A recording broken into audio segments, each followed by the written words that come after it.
Hi, this is Dr. Pratibha. I welcome you all on this show of New Change for my magazine called Dawn of Dusks. I have two wonderful personalities sitting on this stage. I'm very privileged to have them here. I would like to introduce one by one. Coming from a normal Indian middle class family, a gem who is shining throughout his life, from governance in Government of India to management, a social entrepreneur, I welcome ex-bureaucrat Dr. Neh Srivastava on this show. Thank you so much, sir, for coming here. Thank you, Pratibha. It's really wonderful being here in front of you after long. Thank you so much, sir. The other dynamic personality, from a decorated military officer to a versatile entrepreneur, her career and life both are very vividly interesting. She was honorary Telangana State President of Women Indian Chamber of Commerce. She is also a known face in global corporate sector, a thinker, a master trainer, a facilitator, a former army officer, Major Namrata Dhasmana. I welcome you, ma'am, on this show. Thank you, Pratibha. So, first of all, I am very honored to sharing stage with these two eminent personalities. Ever since I was trying to get few minutes of yours, and I'm lucky enough to have you on board, ma'am, sir. I would like you to, both of you, to tell me how your childhood, your adolescence, your career, it made you a person who you are today. Please share some stories, very inspirational about your childhood. Yeah, you're taking me back so many years now. See, there's certain things which we are made of, okay? And in childhood, we don't know much. We don't have much of aspirations. But what we are is the true sense, okay? And when we join college or when we join school, you keep getting developed. Now there the awareness comes. I always say that there's an essay of myself, okay? So Namrata has two eyes, Namrata has hands, Namrata has tresses. So how is this essay of myself getting developed? If you are mindful, if you're aware, you start getting developed, okay? In your adolescence, you are a different person. You are in college, you are a different person. And when you keep that kind of mindfulness, when you keep that kind of awareness in yourself, the clarity of goal, what you want to achieve in life, that comes, you keep getting closer to that. So as a child, I have been quite a happy, go-lucky kind of child, always a smiling child kind of person. In school, I've been a very surrounded by all friends kind of person, but still the clarity of what we have to do and all is never there in the school. Have been a backbencher, enjoyed school life, enjoyed everything, and in college definitely a little seriousness, that comes into your life, that what we have to do, which career path you have to take and all. And I was doing public relations. One thing was there that you have to lead. So that's how I was getting developed, to kind of take on a leadership kind of thing, to kind of take what different I can do. That was one thing. And coming from Uttarakhand, army is first choice for all of us. It is in the DNA. And there I joined forces. And what inspired me for what I am today is be the change what you want to see. And that's how I have been taking my life, be it in forces, then in corporate, and now what I'm doing. So what I can make out all of that, the purpose of my question was, you were not that extraordinary genius child which outshines everywhere. I would like to know from you, sir, how your childhood inspired you to be you now. How can you look back and say, this was me, that's why I became this? Pratibha, first of all, of course, I'm really grateful that you are using these kind of words, but I was factually a mediocre student. And childhood, as Namrata said, everybody is almost same in the childhood. We all were not as focused when we were into the school. But yes, when I completed my schooling and even graduation, I was very good in games. I was very good in cricket, in badminton, and I used to play at university level. But then, of course, after I completed graduation, I joined as a medical representative in a company called Soul Pharmaceuticals. And there, working for 8-9 months, I realized that this is not my cup of tea. I have to do something different. And then I started studying for government examinations and civil services. And this is how I got focused. 3 years I gave to studies, and I completely changed myself from a boy who was more into sports to a studious person, as I was known for in my community and relations and even in the area. And I joined my first job in Central Excise and Customs, and then I got selected in Allied, and I came here and then joined the Ministry of Commerce Industry. From there till now, I have worked in different portfolios, in different ministries and departments, and I really enjoyed working there as an administrator. And I would rather say that it was a progressive development. Not initially thought, but yes, as Namrata rightly said, that clarity about your thought and goals and the passion which you should have to achieve those goals, that makes people different. And of course, that is something which makes you or brings you where you want to be. That's it. So, like that brings me to the reason why I asked this question. I would like to go back in time and see, are these people are studying 24 hours, like as our parents say, study 24 hours, then you will become this and that. So I just wanted to see, can a mediocre child also just dream and become somebody which we cannot, because in our mind this fancy thing looks like you have given 24 out of 24 hours for your studies, for your work, you have no social life. Is it so, like for any of you? Was it any ever true, Mr. Srivastav? If I would remember about myself, as I said, I was more focused into games and sports. So it was a little difficult initially to focus upon studies. I used to give 10 hours a day, but in those 10 hours a day, the factually, I would say that 6 hours probably would have gone into my mind, and rest of the time I had to focus from this thought to this thought. So, change and restrict myself in the thoughts. So I would say that 6 to 10 hours are more than enough. And anyone, I would rather say, and boys or kids, youngsters who want to get into the government job or civil services, I would say anyone who gives 6 to 10 hours can become and can come into the government job or pass any examination. You have to have the patience. That's it. So I was a mediocre student, but I changed myself and given 3 years, as I said, and that is what I'm here. So anyone, it's not a difficult task, and you don't need to give 24 hours, of course. So this brings me to another question to Namrata ma'am. So as Get selected so for many thresholds to be crossed to reach, and it needed dedication, discipline, the things you're born with and the things you can achieve. So sir, would you like to say? Pratibha, I would rather say being disciplined. It teaches you a lot, because when you are disciplined, you can manage many things. You can manage your time, you can manage your resources. So being disciplined is a lifestyle, I would say, that everybody should. So, like as a ex-army officer, you would say discipline and punctuality is the major decorated thing you have got from your career. As a ex-bureaucrat, you will say that discipline and punctuality, these are two things which you always see and tell that very important in your life as well. So coming up to next topic, like what made Mr. Srivastav you to take a VRS from your job and jump into social entrepreneurship, politics, and whatnot? I would like you to little elaborate and let us all know, like, what was going into your mind when you did that. I was happy being in government, of course, being an administrator and working for the government, and seeing the policy uh, implementation and seeing the result of what we were doing there in government.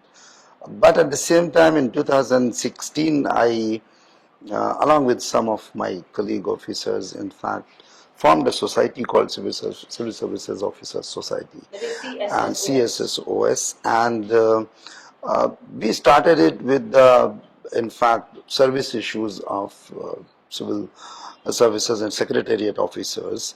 But later on, in 2016, around 15-16 around, I saw a newspaper clipping of land pooling policy in Delhi. And we officers who came from another states didn't have an accommodation in Delhi, and purchasing a flat in Delhi was really difficult.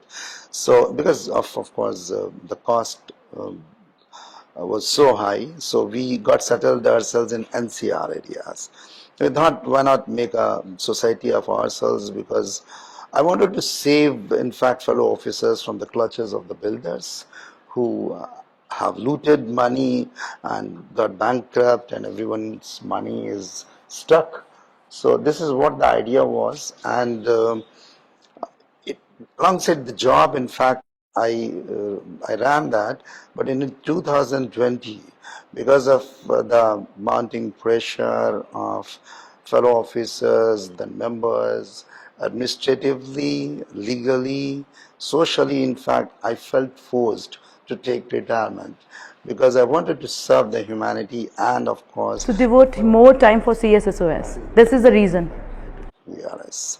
And I got an offer from politics too, from BJP too, so that was also a reason. So I wanted to serve my state, my city. I belong from Lucknow, so I thought, why not? So after VRS, I went back to Lucknow. I started and working for upliftment of younger generation through education, made an app, and started giving them education. This is how I took VRS and utilized. Wonderful, wonderful use of time.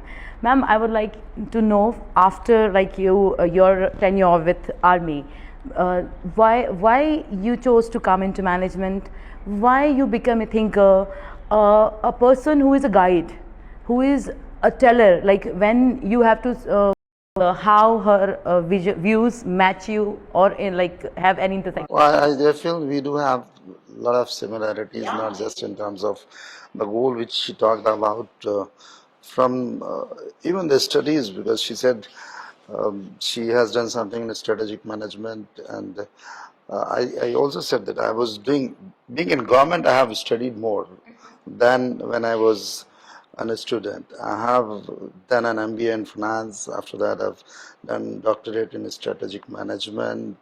I've got at 7, 8 PhDs, I mean, honorary doctorates from different countries. So this, in fact, makes you knowledgeable not about your own country but globally. And now the economy is global, everything has become global. You have to understand the impact globally of whatever you do in being in government, especially when we make the policies. I have been a policy maker basically. I've drafted national textile policy, I've drafted foreign trade policy and terrorist act in home ministry.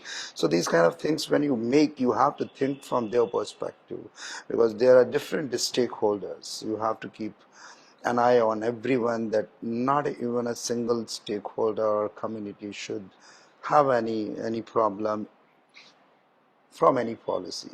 Though I know that there are many policies which in fact have lasted back, like sometimes it happens because policy making is very different ball game altogether, and it starts or evolves from the lower level.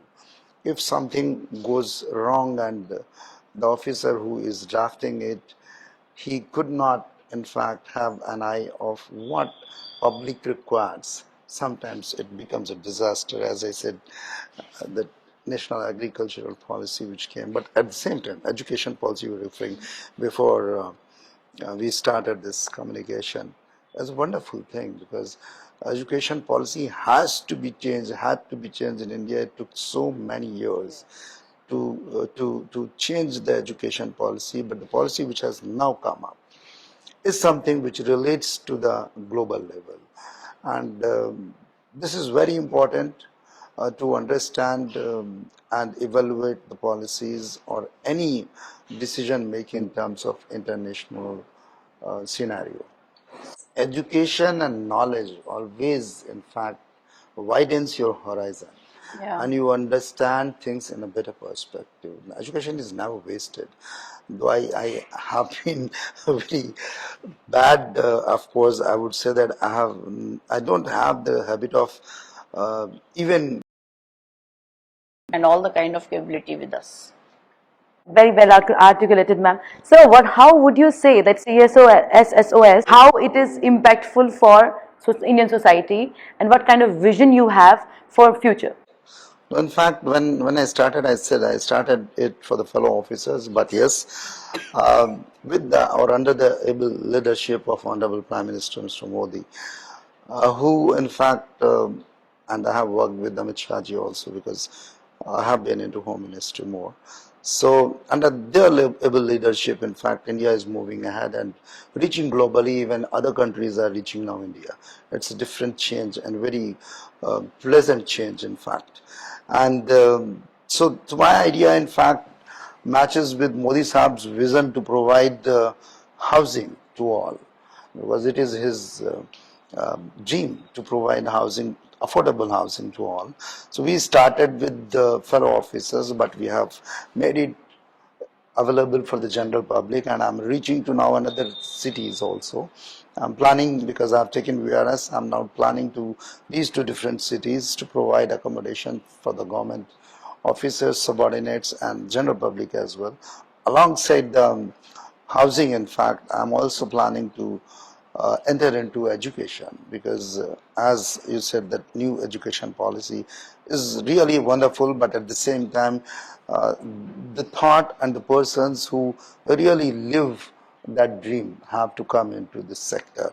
So this is what I think, and I feel that that Guru Shishya Parampara, which was there, so it has to be brought back. We have got westernized ourselves, but Indian ethics and values, you cannot beat them. So I do have a vision of bringing back that change with that evaluation which you said, and I want to combine East and West both and bring those kind of generation who is best in the world, not in best in the India or the schooling only.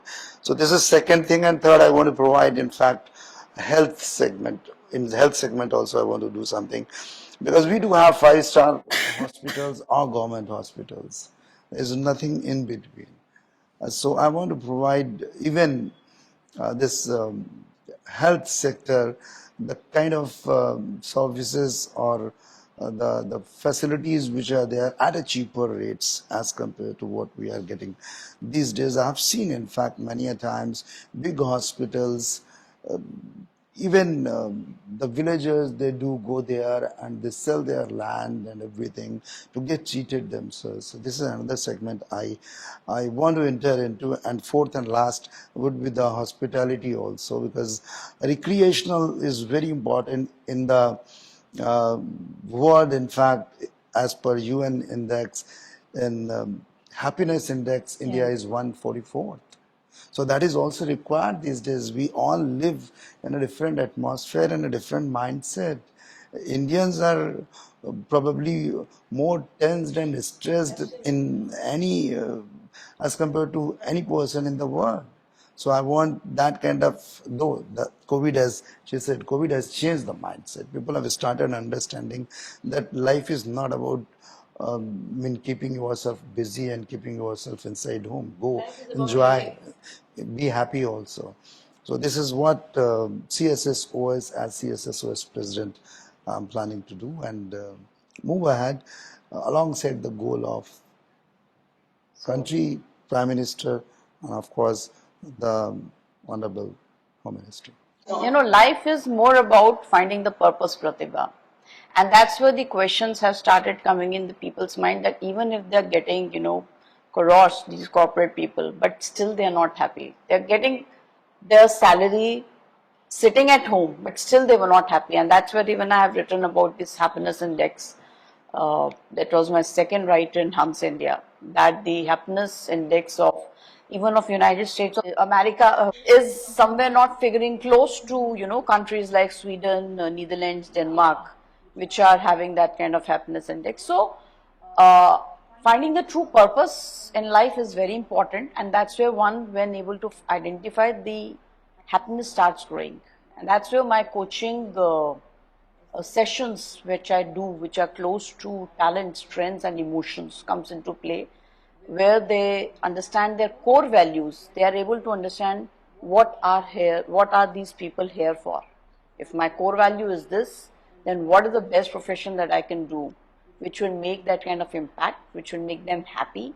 And even if they are not, accelerating at that pace they are happy souls. Because you are saying time and again that one-liner. For of course that one-liner, I would say for the younger generation who I'm really impressed with, because of the talent which they do have, the technology they know, because and of course the passion and to complete their goals. I would say that three P's to success, which are very important. One is the passion. You should have the passion for whatever you do. And second is the performance.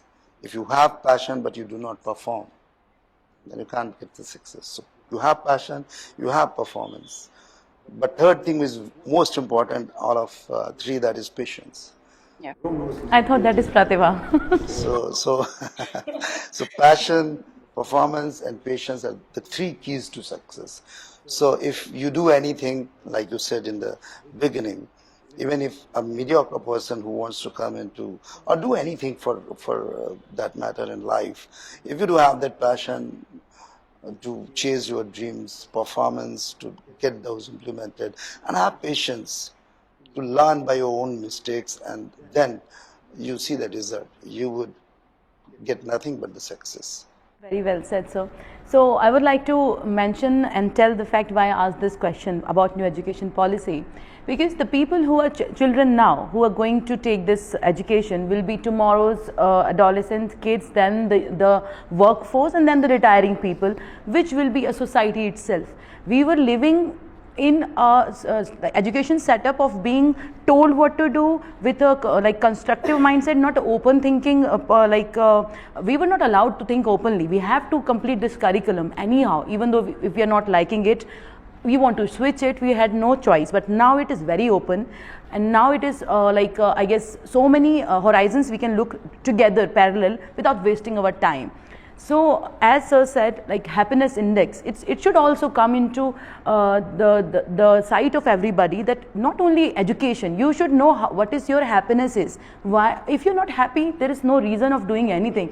So that brings us to the end of this show. I would like ma'am to spell out your website so that people can log on. Sir, to spell out your website, and please tell me at least one liner for both of you how it can help the common people. Evolution CSSOS. Sure. So, yes, you can reach out to me with www.evolutionstrategies.com. It's TIOON, and I'm there as Namrata Dhasmana official in all the social media handles. As we have already discussed and spoken a lot, evolution helps you in finding out your core values. Once you understand the core values, you understand what are you here for. So I can say that's a foundation. You need to find what is your foundation. Yeah, it's very important. In leadership coaching also, Pratibha, I have coached so many leaders. If I ask either of you to tell me your 5 governing emotions, 5 core values, 5 strengths and 5 weakness in one word, no one. No, not possible. I just got like baffled listening to this question. No, don't ask. That's what is the strength about Clifton Strength Finder, and the best thing about Evolution's Clifton Strength Finder is that it keeps getting upgraded as a version. So it was 2.0, now it is a different version altogether. No other coaching models are getting upgraded. So human beings are also upgraded, and this Strength Finder models also keep getting upgraded as per the human behavior and as per the researches of human behavior. I'll take a pause with this. Thank you so much. Here, sir, also I guess sir also said the upgradation, the amalgamation, the mixture, the boom, which will make the India spark everywhere. So, sir, would you like to tell one liner?